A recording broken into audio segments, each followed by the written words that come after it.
The flight attendant's voice cut through the cabin, sharp and commanding. "I'm asking you one last time.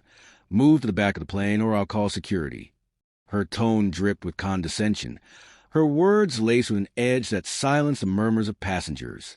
Naomi, a black woman in her late 30s, sat calmly, her tailored navy blazer and matching slacks exuding understated elegance.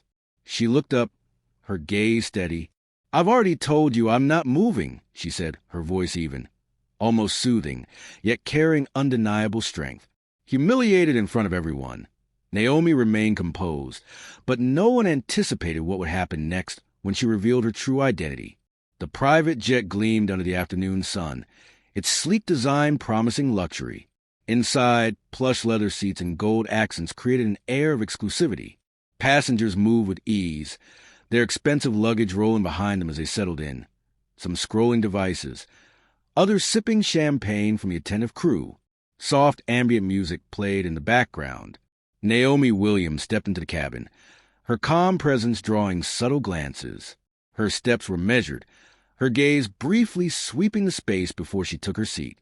She was en route to oversee her growing empire, though no one aboard knew who she was. Yet, she preferred it that way for now. Lauren, the lead flight attendant, stood near the entrance, her crisp uniform and sharp features radiating control. She greeted passengers with a smile, warm for some, colder for others. Her idea of order often hinged on appearances. When Naomi boarded, Lauren's tone shifted to a curt, "Welcome aboard," the warmth noticeably absent. Behind Naomi, Mr. and Mrs. Raymond, a couple in their 60s, exuded the ease of seasoned travelers. Mrs. Raymond clutched a knitting bag, her fingers twitching to begin, while Mr. Raymond carried a folded newspaper, his expression mildly curious. Lauren's smile brightened for them. "Good morning, Mr. and Mrs. Raymond. Lovely to have you again."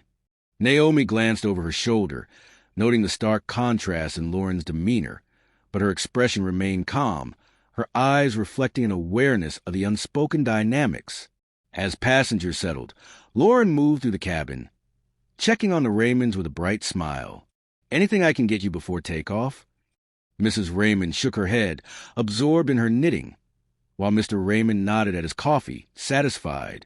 When Lauren passed Naomi, her lips pressed into a thin line, offering no courtesy, simply walking by without a word.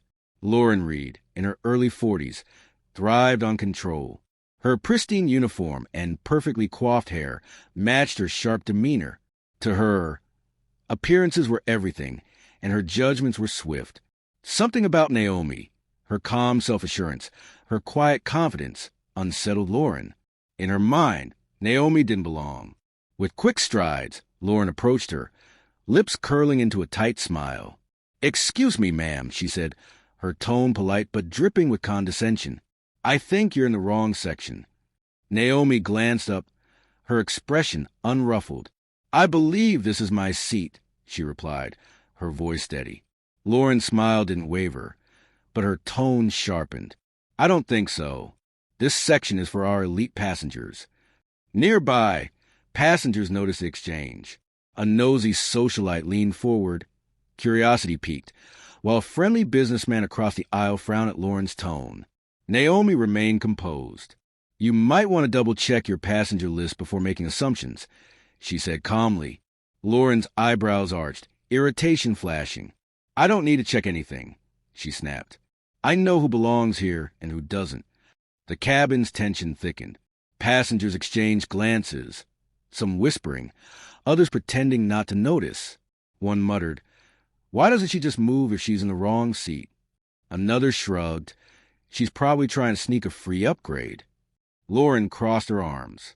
"If you don't move to the back, I'll call security." Naomi tilted her head slightly, her calm unwavering. "Call whoever you need to, but I'm not moving." The socialite gasped softly. The businessman leaned forward, brow furrowed.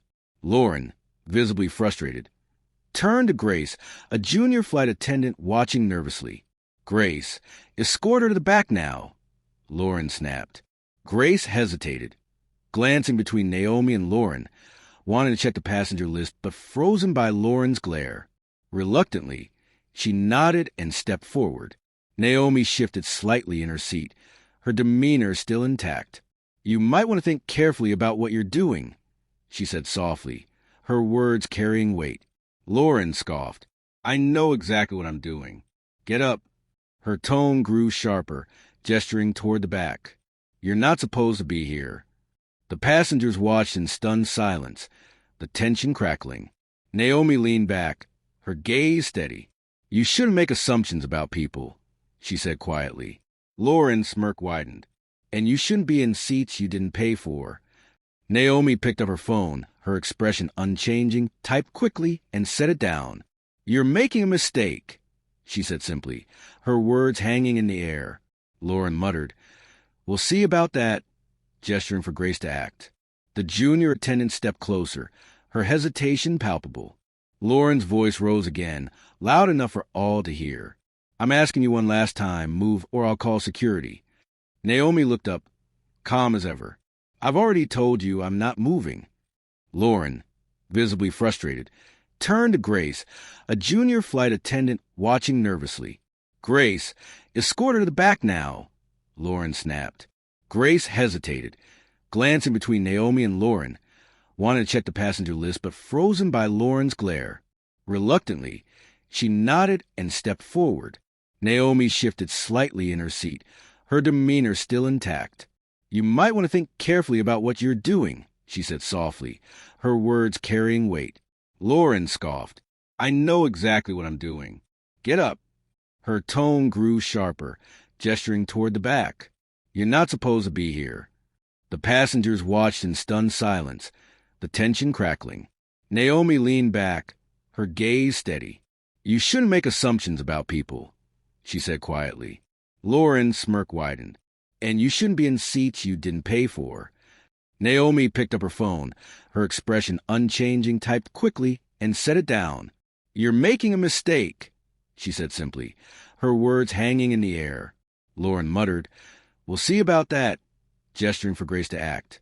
The junior attendant stepped closer, her hesitation palpable. Lauren's voice rose again, loud enough for all to hear. "I'm asking you one last time, move or I'll call security." Naomi looked up, calm as ever. "I've already told you I'm not moving." The socialite whispered loudly, "Looks like she's trying to sneak a free ride." Lauren seized the comment, folding her arms. "That's exactly what it looks like. We have rules for a reason. Some people just don't respect them." Naomi didn't respond to the insults or murmurs, her gaze steady on Lauren, her composure a quiet defiance. Grace hesitated, then stepped toward the passenger list near the cockpit, her fingers trembling as she scanned it. Before she could speak, Lauren snapped, "Grace, what are you doing?" "I was just checking," Grace began, but Lauren cut her off. "I've got this under control. You don't need to get involved." Grace stepped back, her face flushing, torn between doing right and fearing for her job. The businessman across the aisle leaned forward, smiling gently at Naomi. "Is everything all right?" Naomi turned, her expression softening. "I'm fine, thank you," she replied, grateful for the kindness. Lauren interjected, her tone accusing. "Sir, I'd appreciate it if you didn't encourage the disturbance." She pointed at Naomi. "You're causing a scene." The businessman frowned. "From where I'm sitting, you're the one making a scene." Lauren's face flushed with anger. "I've had enough," she snapped. "Either you move or I'll have you escorted off this plane." Naomi met her gaze without flinching. "You can try," she said softly. Lauren's frustration boiled over, her voice shaking as she leaned closer. "Why don't you admit you're in the wrong seat and stop wasting everyone's time?" Naomi remained silent, her calmness fueling Lauren's anger. Eventually, Lauren stormed off to tend to other duties, her polished shoes clicking angrily on the carpet. She carried a tray of sparkling water, her expression tight with irritation. Naomi sat quietly, focused on a book in her hands. The cabin's atmosphere was calm until Lauren's hostility resurfaced. Naomi had been waiting patiently for a drink, watching Lauren serve the Raymonds and others first. When Lauren reached her, the tray nearly empty, Naomi spoke gently. "Excuse me, could I have some water, please?" Lauren paused, glancing at her dismissively. "I'll get to you when I can," she said curtly, walking past. Minutes later, Naomi shifted in her seat, stretching one leg slightly into the aisle. Lauren returned, tray in hand, her sharp eyes catching the movement. Instead of asking Naomi to move, Lauren deliberately changed her path. Her foot struck Naomi's leg, the tray tilted, and glasses of water splashed onto Naomi's lap and the floor. Lauren gasped theatrically. "Watch where you're putting your legs. You've caused a mess." Passengers turned, startled. Naomi looked up, composed, brushing water from her trousers. "You walked into my leg," she said calmly. Lauren's face flushed with anger. She stepped closer, her frustration boiling over. "You think you can talk to me like that?" she hissed. Then, in a shocking moment, Lauren raised her hand and slapped Naomi across the face. The sound echoed like a thunderclap. Gasps rippled through the cabin. The businessman stood halfway, his face a mix of disbelief and anger. Grace's hands flew to her mouth, eyes wide with horror. Even the socialite looked taken aback, her smirk replaced by unease. Naomi slowly straightened, her hand resting calmly on her lap, her expression composed. The cabin fell silent, the tension palpable.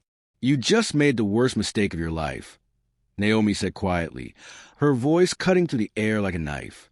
She straightened in her seat, her gaze steady on Lauren. "I've been patient, but your behavior has crossed the line." Lauren's expression darkened, her jaw tightening. "Crossed the line?" she snapped. "You've been disruptive since you got on this plane."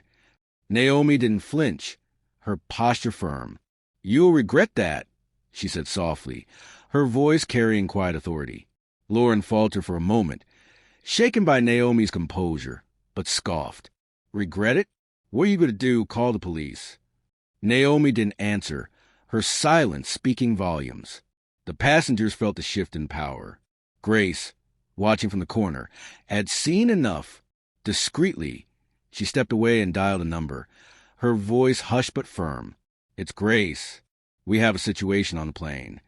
She returned to her post, her face a mix of worry and determination. Lauren, oblivious, stood with her arms crossed, her anger simmering but her authority waning. A passenger leaned toward Naomi, whispering, "Are you okay?" Naomi offered a small, reassuring smile. "I'm fine," she said softly. The tension remained, broken only by the faint hum of the plane's engines. Naomi, water dripping onto her clothing, looked at Lauren, her voice firm. "All you had to do was treat me with respect. But you failed because of your prejudice, thinking I don't belong here." The plane descended into silence. Every passenger could feel the weight of Naomi's words. Lauren stood frozen, her smirk gone, replaced by something else. Fear, confusion, maybe the dawning realization that this wasn't going to end the way she thought. Naomi didn't raise her voice. She didn't lash out. That quiet strength shook the cabin more than any shout ever could. Moments later, a flight attendant from first class, older, experienced, walked briskly into the cabin. "Excuse me," he said firmly, addressing Lauren. "Captain wants a word. Now." Lauren blinked, trying to regain her composure. "Why?" "I'm handling a passenger causing disruption." The attendant cut her off. "Captain's orders." His tone was firm. No room for negotiation. Lauren hesitated, then reluctantly followed him to the front of the plane, glancing over her shoulder at Naomi with a glare that had lost its bite. Grace walked over, kneeling slightly by Naomi's seat. "I'm so sorry," she whispered, her voice trembling. "I didn't know what to do. I should have stopped it." Naomi gently touched Grace's hand. "You were put in a difficult position, but thank you for doing the right thing now." Within minutes, the intercom crackled. The captain's voice, steady and authoritative, filled the cabin. "Ladies and gentlemen, we apologize for the disturbance. Please remain seated. Upon arrival, we'll be asking one of our flight attendants to disembark prior to the boarding. Thank you for your cooperation." Murmurs broke out again, this time more energized, like a tide turning. The socialite shrank in her seat. The businessman across the aisle nodded slowly, a small smile creeping onto his face. Naomi simply looked out the window, the glow of the clouds casting soft light across her features. The plane touched down smoothly. The moment it came to a full stop at the gate, two men in dark suits boarded the aircraft. Not security, but clearly people of significance. They moved directly toward Naomi's seat. Mrs. Adeyemi, one of them said respectfully, "We're here to escort you to your transportation. Your husband is waiting." Lauren, returning from the cockpit and seeing the men, stopped dead in her tracks. Color drained from her face. Naomi stood gracefully. Passengers watched, stunned. "Thank you," she said to the men, then turned to Grace. "You'll do well. Don't let fear stop you from standing up for people." Grace nodded, teary-eyed. "Thank you. I won't forget this." Naomi picked up her bag and turned to the rest of the cabin. Sometimes people forget that every seat, every space can be occupied by someone worthy. You don't have to prove your value when you already know who you are. And with that, she walked toward the front of the plane. As she passed Lauren, she paused just long enough to say, "That seat? I didn't pay for it. It was a gift from my husband. The airline so." Lauren's mouth fell open, eyes wide with horror. Outside the jet bridge, a convoy waited. A tall, dignified man in a navy blue suit stepped forward, Naomi's husband.